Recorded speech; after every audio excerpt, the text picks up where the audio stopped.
Weereens baie welkom, baie dankie dat u ingeskakel het en ek glo en vertrou dat dit soos gewoonlik baie goed gaan met u en dat die waarheid van die woord van God steeds vir u van kardinale belang is.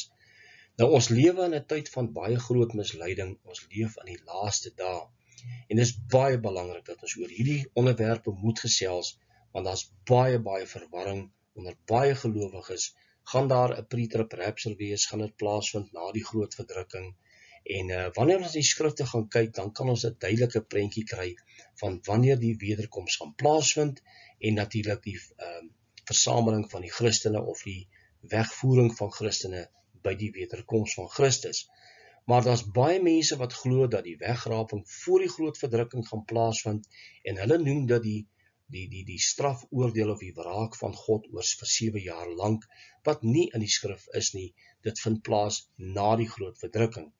En vandag gaan ons luister na Carol Wey, 'n dame wat op 'n gereelde basis video's opsit oor die pre-trib rapture en u kan daarna gaan luister. Ek gaan vandag hierdie video vir u natuurlik speel waar sy praat van die dae van Lot en sy sê dit is 'n heenwysing na 'n pre-tribulation rapture. Nou ons weet wat in die dae van Lot gebeur het. Die stede van Sodom en Gomorra is verwoes deur vuur. En Lot en sy gesin natuurlik is uitgevat, soos jy op die prentjie kan sien, en hulle het nie deur daai oordeele gegaan nie. Nou dit spreek nie van die groot verdrukking nie, dit spreek van die wraak van God wat gekom het. Nou ek gaan vandag vir julle 'n paar videoklips speel, ons gaan dit alles beoordeel in die lig van die skrif. So kom ons spring dadelik weg. Nou wanneer ons praat oor die dae van Noag en Lot, is dit baie belangrik om die prentjie in sy geheel te gaan kry. Wat in daardie dae gebeur het, is wanneer God die aarde, die wêreld gestraf het, veral in die dae van Noag, waar die sonvloed gekom het en elke sondaar het gesterf en was daar van hulle niemand oor nie, net Noag en sy vrou en hulle 3 seuns en dogters, en hulle was in die ark opgeneem, wat 'n heenwysing is van God se redding voor die wraak wat gaan kom, nie voor vervolging nie. Nou ons praat vandag oor die dae van Lot. Sy praat hier asof Lot geleef het in 'n tyd waarin ons nou leef en toe kom die pre-tribulation rapture en toe val die wraak van God oor daardie stede. En dit is nie wat die boek van Lukas en Genesis ons sê nie. Ons moet mooi gaan lees en dit reg verstaan. Kom ons gaan kyk na die eerste videoklip van Carol Wey waar sy praat van die storie van Lot is 'n verwysing na die wegraping en dan praat sy natuurlik van die pre-tribulation rapture. The story of Lot not only has more than one type and shadow of the rapture, but it also is a type and shadow of end time scoffing and the strong delusion that will be poured out on the left behind during the tribulation. Nou ja, hier verwys hy na die 7 jaar verdrukking. En daar's 'n left behind wat gaan plaasvind. En sy praat van hierdie dae soos die dae van Lot. Met ander woorde, voordat die 7 jaar begin, sal die Here, soos hy vir Lot en sy gesin weggeneem het uit die stede van Sodom en Gomorra, so gaan hy ook die kerk wegneem. En dan gaan daar 'n left behind wees. En hierdie mense gaan dus agterbly om deur hierdie oordeele en hierdie delusion te gaan, soos hy gesê het. Nou, dit is eintlik baie duidelik dat sy praat van 'n pre-trib rapture wat gaan plaasvind. En sy praat natuurlik ook van die bespotting, die mokkers, wat daar is in ons dag, omdat hulle teen 'n pre-trib rapture praat, is hulle die sogenaamde spotters. Maar dit is die inleiding wat sy gee rondom die storie van Lot, wat verwys na 'n wegraping, en dis natuurlik 'n pre-trib rapture, nee? So kom ons gaan kyk na 'n volgende video, waar sy praat van in die skrifte is daar baie tipes en skadu's van 'n pre-trib rapture, wat nie die geval is nie, maar kom ons gaan luister wat sy sê. But we also see it hidden even further in types and shadows of the pre-tribulation rapture. And we know that King Solomon was very wise, but he was so wise when he said that which has been is what will be, and that which is done is what will be done, and there is nothing new under the sun. So if the Lord removed his people before his wrath in the past, then he will do the same thing in the future. Nou, jy duidelik gehoord in die einde van die video het sy gesê, as God hulle weggeneem het voor sy wraak in die verlede, dan moet hy dit ook doen in die toekoms. En dit is wat die Here gaan doen. Maar dis voor die wraak, is nie voor verdrukking nie. En dan sê sy, Salomo was baie wys, en hy het seker goed gesê, en sy gaan haal daardie skrifgedeelte natuurlik uit Prediker 12, ons gaan daarna kyk nou. Sy sê daar is in die skrif tipes en skaduwees van 'n pre-trib rapture. Nou, daar is glad nie in die woord van God enige aanduiding dat daar 'n heenwysing is van skaduwees en tipes oor 'n pre-trib rapture, met ander woorde 'n wegraping voor die 7 jaar of voor die groot verdrukking nie. Dit staan nergens in die skrif nie. Hierdie mense moet dit eisegesis, hulle moet dit in die skrif invoeg, dat dit lyk asof dit so kan wees. Kom ons gaan kyk wat sy sê oor Salomo in Prediker 1:9, dat die Here weer sal doen wat in die verlede gedoen het, om sy kinders uit die oordeel te neem, soos met Lot. En dit is wat die Here gaan doen, maar nie voor die verdrukking nie, nie voor vervolging nie, nie voor moeilike tye nie, maar voor die wraak wat God self gaan uitgiet oor 'n goddelose wêreld na die groot verdrukking, na die 6de seël.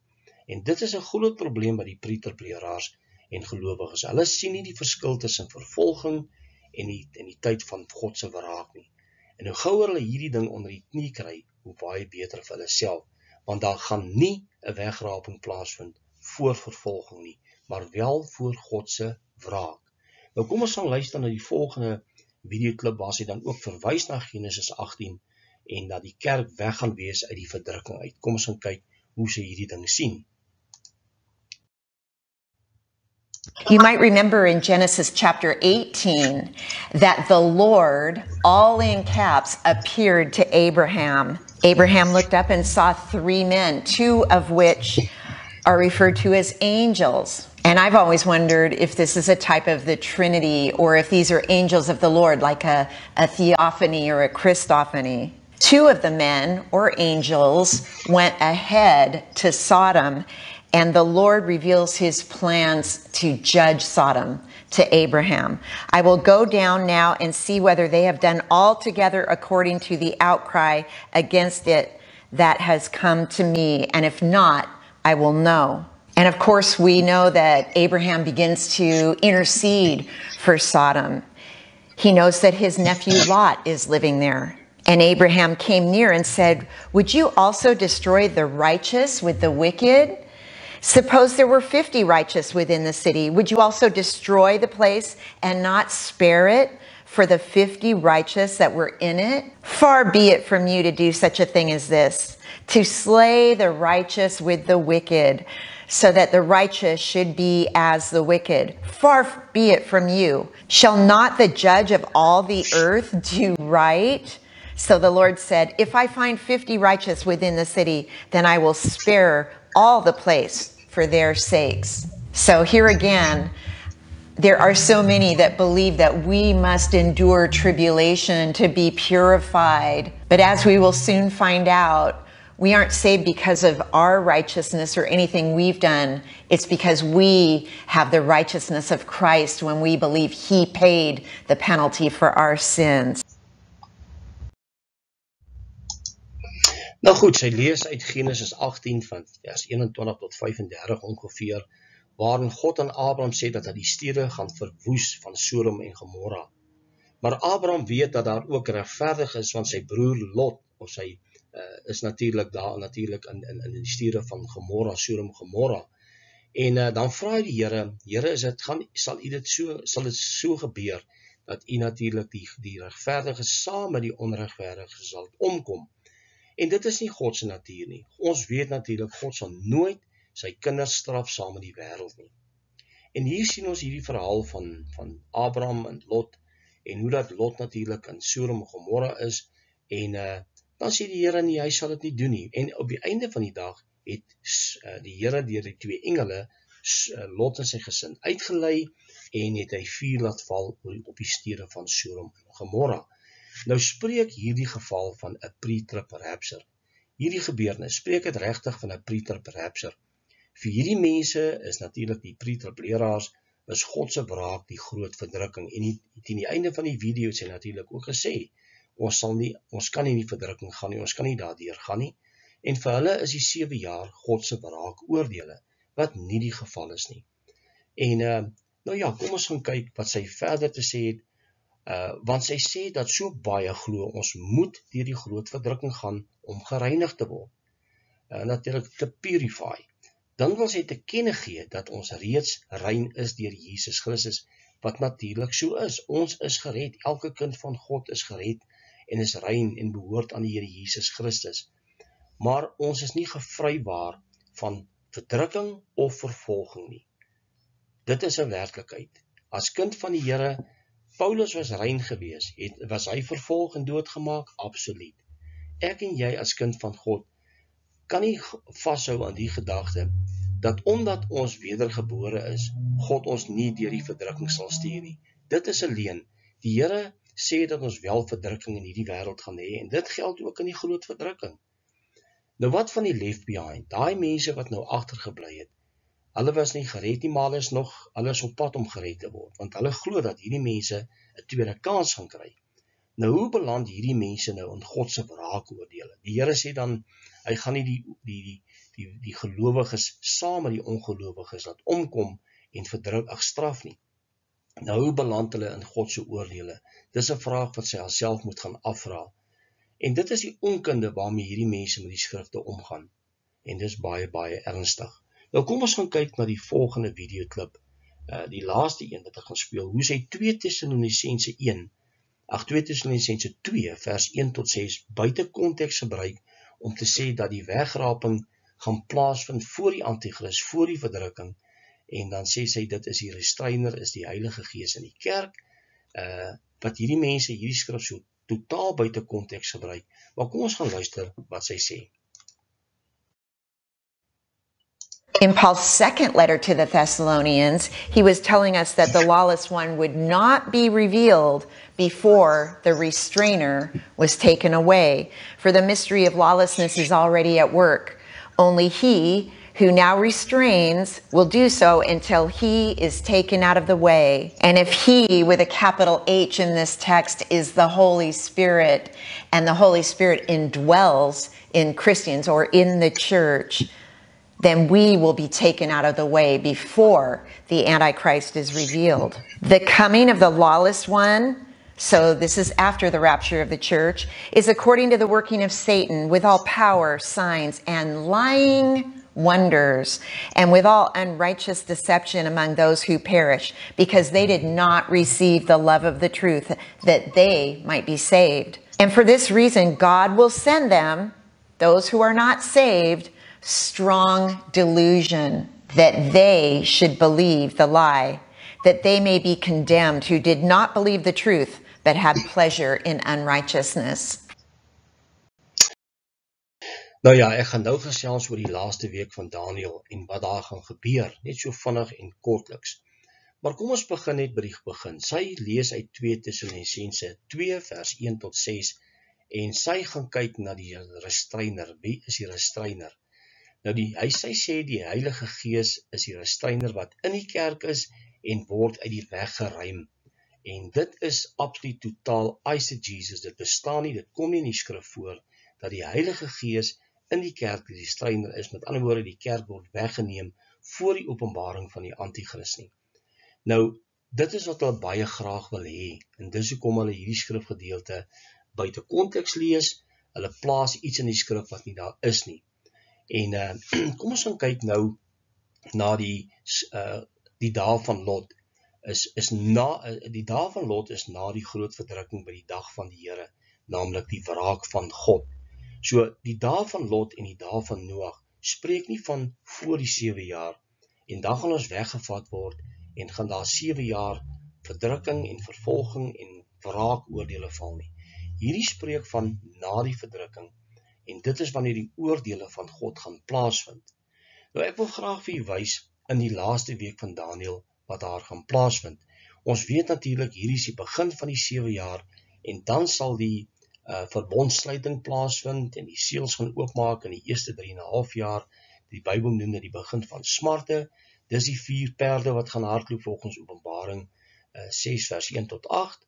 En dan natuurlik in die middel sal die abomination of desolation plaasvind, en die groot verdrukking gaan hier begin. Dis wanneer die groot verdrukking begin, en dit is ook nie heeltemal 3,5 jaar nie, want dit word verkort by die oopmaak van die 6de seël, waar die harpazo gaan plaasvind. Dis wanneer die kerk weggevat word, voordat die wraak van God begin. Nou kom ons gaan kyk vinnig, wanneer word die restrainer weggevat? Daarso, in die middel van die 7 jaar. Want as hy in die middel van die 7 jaar die restrainer weggevat word, dis God natuurlik gaan iemand gebruik om dit te doen, God kan dit self doen, maar dit beteken nie die kerk word weggevat nie. Want ek wil net vir vinnig wys, hulle sê dat hier word die restrainer verwyder en hier word die kerk weggeraap hierso. Dit is nie wat dit sê nie. Die antichrist word hier geopenbaar in die middel van die 7 jaar. Dan gaan hy in die tempel sit en voorgee dat hy God is. Dis baie duidelik in die skrif. En dan gaan hy 42 maande hê.